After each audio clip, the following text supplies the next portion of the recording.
Olá, irmãos, que bom estarmos juntos mais uma vez para refletirmos sobre a palavra do Senhor. Eu quero mais uma vez agradecer a você que tem estado ligado aí no nosso canal. Dizer para você que compartilhe, né, o nosso link. O pastor sempre diz a mesma coisa, né? E se você não está inscrito, se inscreva no canal, deixa aí o seu like, acione o sininho, compartilhe com mais alguém. Se você já está inscrito e lembrar de alguém com quem você não compartilhou ainda, compartilhe. É muito importante que essa palavra chegue ao maior número de pessoas possíveis. Que bom estarmos juntos mais uma vez. Nós encerramos, né, uma série de reflexões sobre as bem-aventuranças e a partir de hoje vamos começar a pensar em algumas temáticas também diferenciadas, alguns temas mais sem ser série, né, assim, algumas coisas isoladas, para nossa reflexão desse tempo tão difícil que nós estamos vivendo, né, irmãos? Tem sido um tempo bastante difícil, quando a gente pensa que as coisas estariam melhorando e a gente está aí se deparando novamente com um momento mais difícil, mas enfim, Deus é bom e tem cuidado de cada um de nós. E o texto que eu escolhi para a gente refletir hoje vai falar exatamente sobre essas questões do cuidado de Deus com cada um de nós, né, dessas questões de Deus em relação a nós, como Deus é maravilhoso, as características de Deus, algumas características de Deus que abençoa as nossas vidas, algumas características de Deus que fazem toda a diferença para a nossa sobrevivência nesse tempo tão difícil que nós estamos vivendo. Lamentações capítulo 3, a partir do verso 21, 4 versos, aqui 3 versos apenas, vai dizer assim: Todavia, lembro-me também daquilo que pode me dar esperança. Todavia, lembro-me também daquilo que pode me dar esperança. Graças ao grande amor do Senhor é que não somos consumidos, pois as suas misericórdias são inesgotáveis. Renovam-se a cada manhã, grande é a sua fidelidade. Meus irmãos, esses 3 versículos apenas de Lamentações, nós podemos separar 3 características de Deus bastante fortes, que fazem toda a diferença nesse momento em que nós estamos vivendo. O texto vai, primeiro, né, o verso 21, ele vai falar exatamente para nós a respeito daquilo que vai trazer esperança. Então ele diz assim, todavia lembro-me também daquilo que me dá esperança.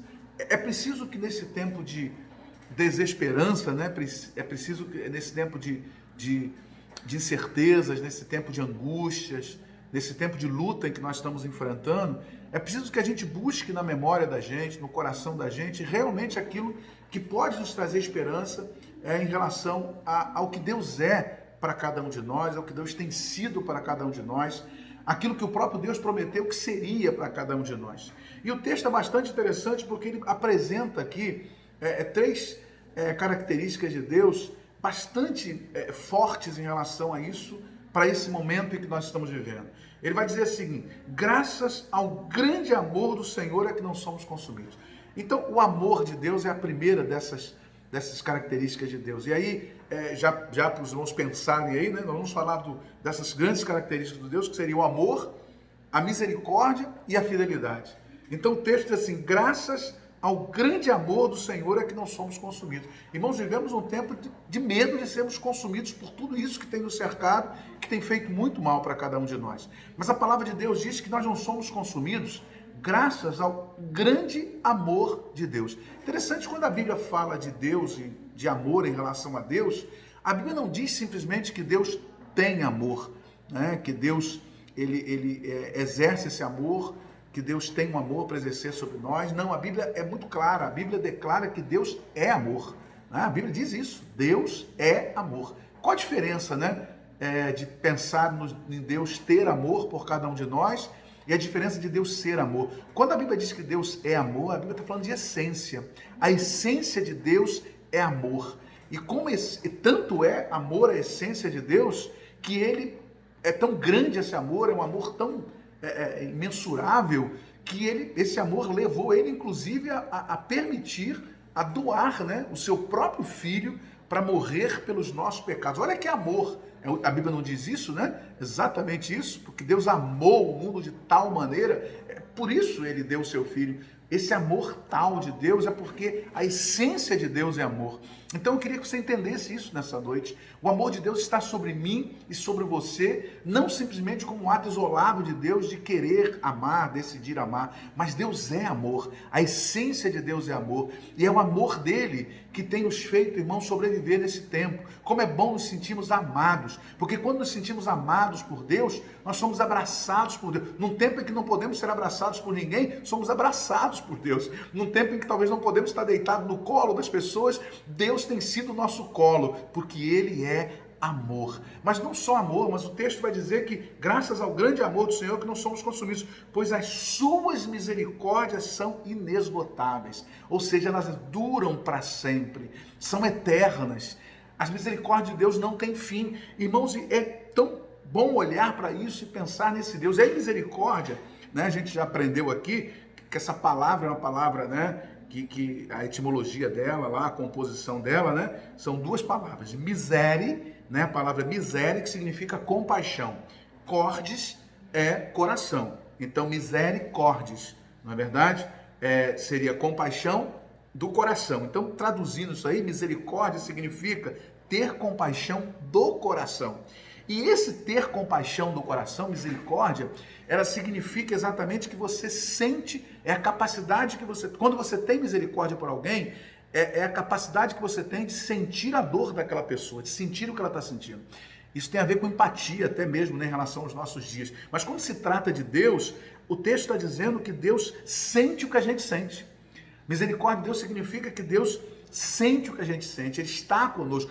Até por isso você tem o próprio exemplo de Jesus novamente, né? Jesus, como Deus, veio ao mundo, ele sentiu as mesmas dores, ele pisou nessa mesma terra, sofreu as mesmas perseguições, enfim. Então, o texto vai dizer que as suas misericórdias são inesgotáveis, ou seja, Deus é aquele que tem se colocado diante de nós, tem sentido a nossa dor, Deus é aquele que tem participado conosco desse momento difícil que estamos vivendo, porque Ele é misericordioso. A misericórdia, ou as misericórdias dele, são misericórdias que não têm fim, inesgotáveis. E o texto vai falar também não só de amor e misericórdia, mas fala de fidelidade, porque ele vai dizer o seguinte, que essas misericórdias, na verdade, elas se renovam a cada manhã, porque elas são inesgotáveis, como diz o verso anterior, e grande é a sua fidelidade.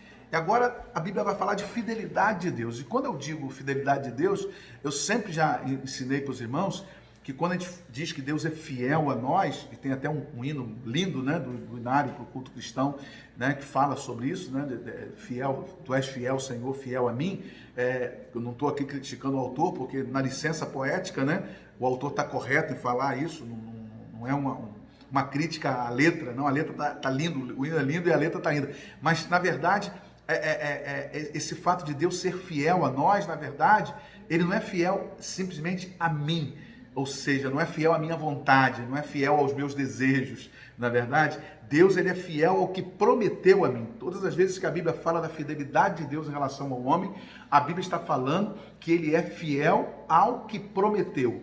Volto a dizer, pastor, então o hino está errado? Não. Tu és fiel, Senhor, fiel a mim. É isso mesmo, a fidelidade dele ao que prometeu a mim é evidenciada, né, no seu amor, na sua misericórdia, na sua grandeza, quando ele abençoa a minha vida. Então, fidelidade é o outro ponto, irmãos. Deus ele é fiel ao que prometeu. E o que ele prometeu?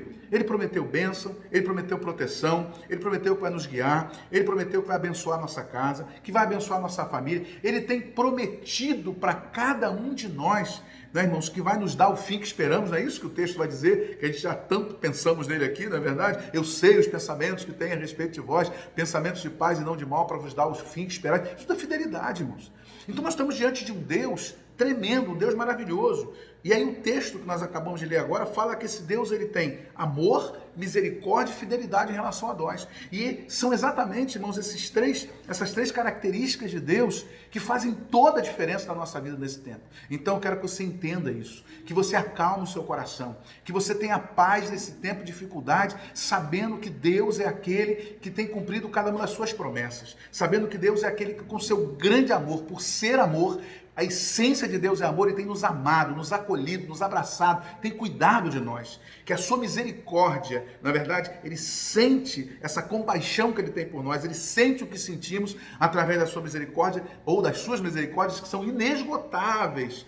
E ele tem a sua fidelidade, grande é a sua fidelidade sobre nós, grande é esse amor de Deus que através da sua fidelidade ele tem cumprido cada um dos propósitos que fez em relação a mim e a você. Por isso tenha paz no seu coração, que Deus te abençoe grandemente nesse dia e em todos os dias da sua vida, e a você, meu amado, seja abençoado pelo Senhor.